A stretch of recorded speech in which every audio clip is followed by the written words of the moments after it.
Recently, Yakult Honsha, the parent company of the famous yogurt drink Yakult, announced the closure of its lactobacillus drink factory in Shanghai, China. The Shanghai factory ceased production on the same day, and the local entity, Shanghai Yakult Dairy Co Limited, will also be dissolved. Operations from the Shanghai factory will be taken over by Yakult's fully owned subsidiary, Yakult China Investment Company Limited. This marks the end of a company that's been operating for over 20 years. According to data from Chi-Cha-Cha, Shanghai Yakult Dairy Co Limited employed 4,512 people in 2023.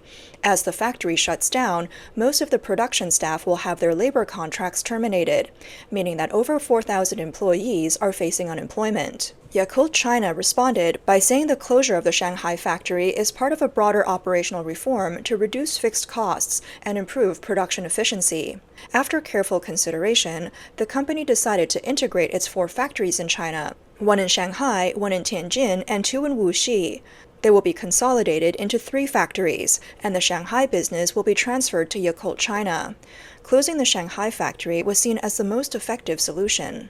Yakult entered China in 2001, opening its first plant in Guangzhou, and began selling under the Yakult brand in Shanghai in 2003. The Shanghai factory opened in 2006. Yakult, known as the pioneer of lactobacillus drinks in China, quickly became a national sensation with its iconic small red bottle, becoming a beloved product for many. Reports show that in the early 2000s, it was selling about 60,000 bottles a day.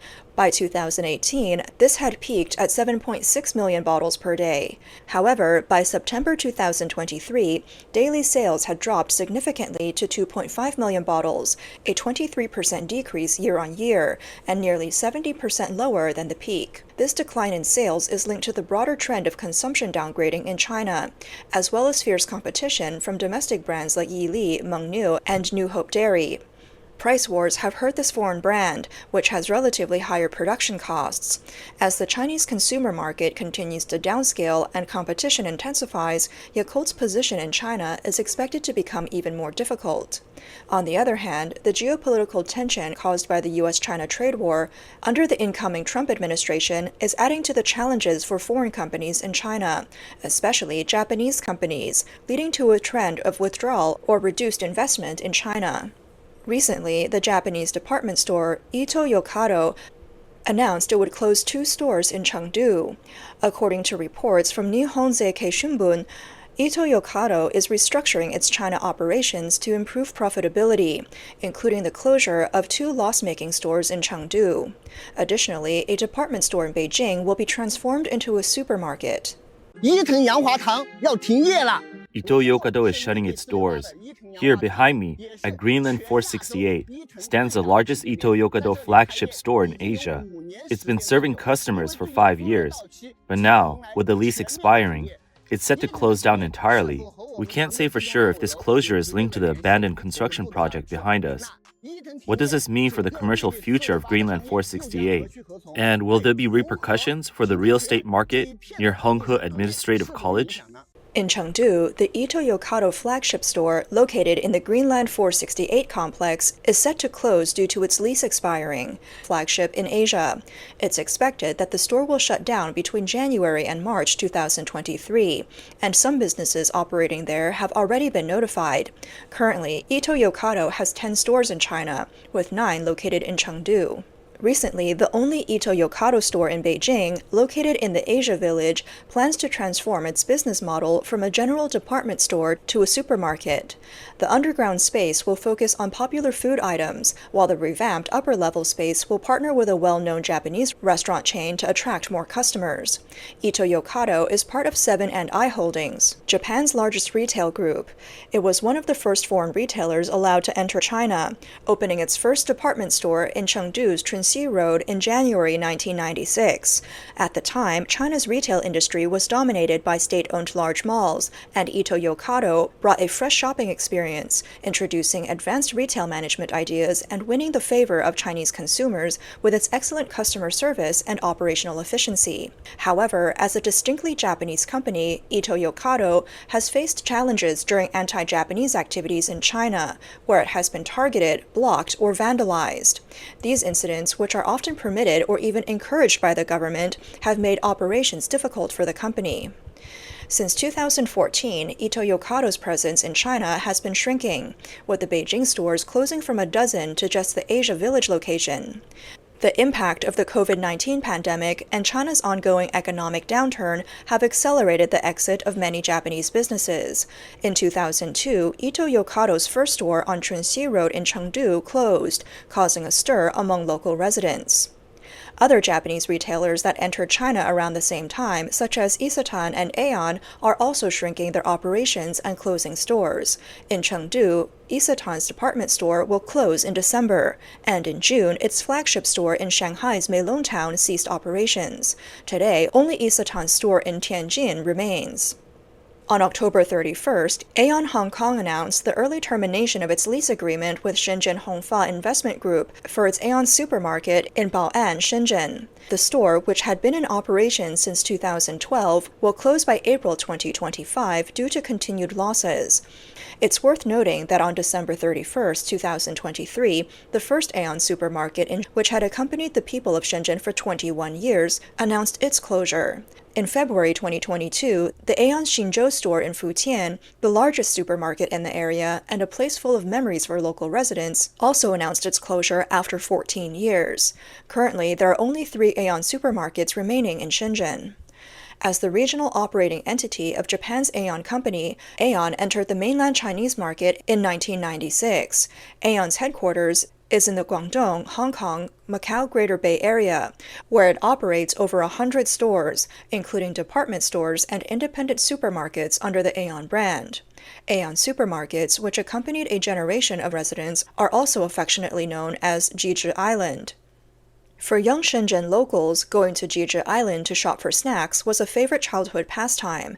However, since 2016, Aeon, with an annual revenue nearing 10 billion Hong Kong dollars, has been struggling with continuous losses, reporting a loss of 700 million Hong Kong dollars for 8 consecutive years, and its market value has dropped to just 100 million Hong Kong dollars. This has led to the continued closure of Aeon stores in mainland China. Not only are these large department stores scaling back, but many Japanese companies are also leaving China altogether.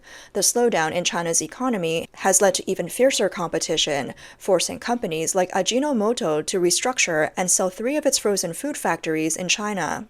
In July, Shiseido stopped sales of its premium line, Baum Cosmetics, in China. In June, Nissan closed its factory in Changzhou, which had an annual capacity of 130,000 vehicles, or about 10% of its total production in China. In July, Honda closed its factory in Guangdong and paused production at its facility in Hubei.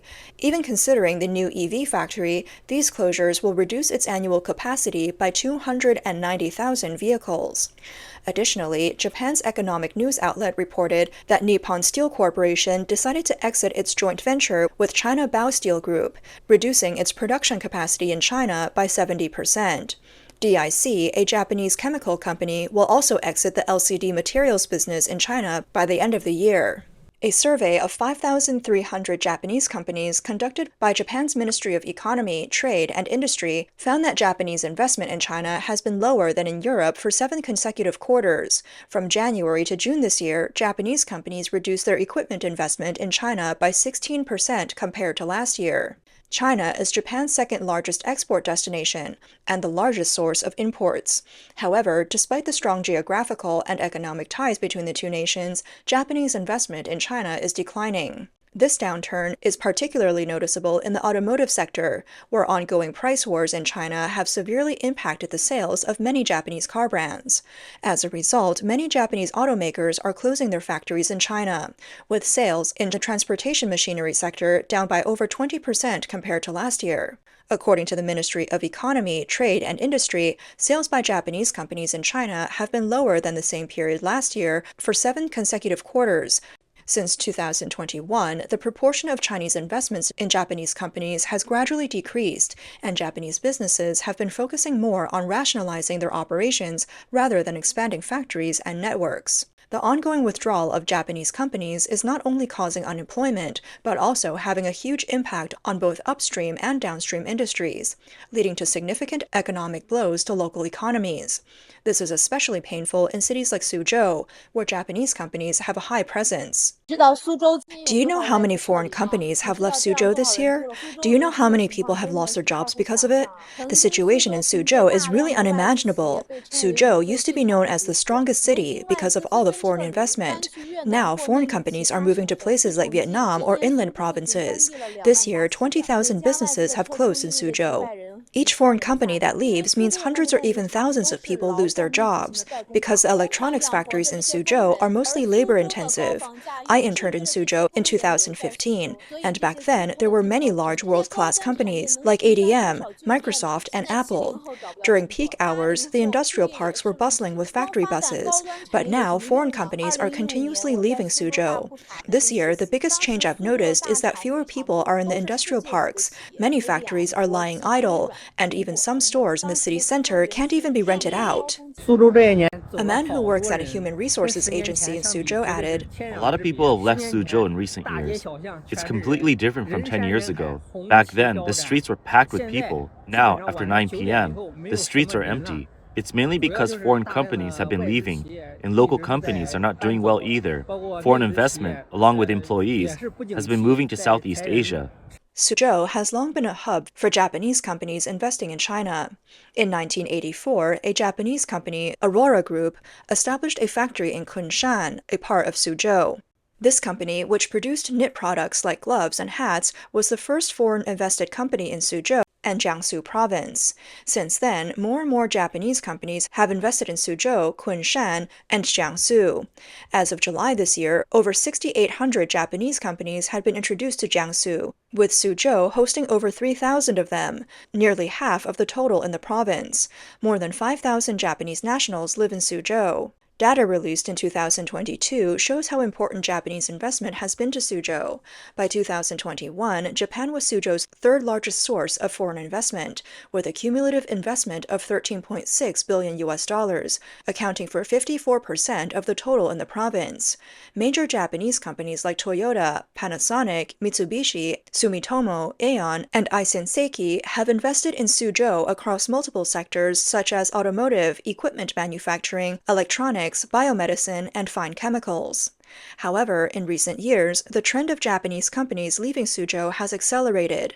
After a stabbing incident involving a Japanese mother and child in Suzhou's high-end tech park in June this year, Japanese businesses in the city sped up their exit. Many Japanese employees and their families have also decided to leave China. Therefore, it's unclear how many Japanese companies or nationals remain in Suzhou now. According to statistics, over 31,300 Japanese companies have invested in China over the past 30 years. However, due to the long-standing anti-Japanese education by the Chinese Communist Party, Japanese businesses have increasingly found it difficult to operate in China. Veteran Japanese journalist Akio Yaita posted on Facebook that when he was a correspondent in Beijing 17 years ago, he had to write about major Japanese companies entering China almost every month.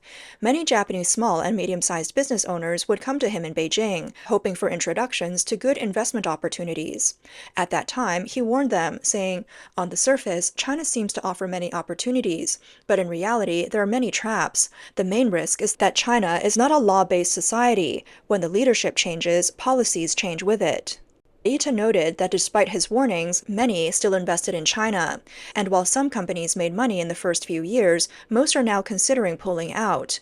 For foreign businesses, the current business environment in China is indeed very challenging. He identified three main reasons why Japanese companies are distancing themselves from China: high risk, bad attitude, and not profitable. High risk refers to the fact that under the Chinese Communist Party's ongoing anti-Japan education, the safety and well-being of Japanese nationals in China are difficult to guarantee, which is a significant issue for Japanese businesses. As for bad attitude, the United States is advancing a strategy to prevent China from obtaining advanced semiconductor technology, urging allies like Japan to align with this effort. Meanwhile, the Chinese government has warned Japan that if it limits sales of semiconductor manufacturing equipment to Chinese companies, it will take severe economic retaliatory measures, putting Japanese businesses in a tense geopolitical situation. Regarding the lack of profits, earlier declining sales and continuous losses have become the norm for many Japanese businesses in China. Yaita also mentioned a survey by the Japanese Chamber of Commerce in China, which found that among 1,760 companies, 60% reported a worsening economic situation compared to last year. Many companies are gradually shifting their focus to other parts of Asia and beyond. In terms of exports, last year, China's share of Japan's exports fell below 18%, the lowest level since 2015, indicating that China is no longer as important to Japanese exporters as it once was. Notably, in March of this year, China announced 24 measures to attract foreign investment, including the complete removal of restrictions on foreign entry in the manufacturing sector and the implementation of tax support. These measures were clearly aimed at boosting investment and encouraging foreign businesses to continue their operations in China. However, the actual situation shows that foreign investment has not increased, but has instead continued to decline. Additionally, in an effort to stimulate tourism and consumption, China announced in November a unilateral visa exemption policy for Japan and 8 other countries. China had proposed a similar visa waiver policy for Japan, but Japan did not accept it. Analysts believe that while the visa exemption policy may lead to an increase in inbound tourism, it is not enough to alleviate concerns about the extreme social control and restrictions placed by the Chinese Communist Party. With ongoing anti-Japanese sentiment among the Chinese public, the business environment for Japanese companies in China is becoming increasingly difficult, and combined with complex geopolitical factors, this is accelerating the pace at which Japanese companies are leaving China.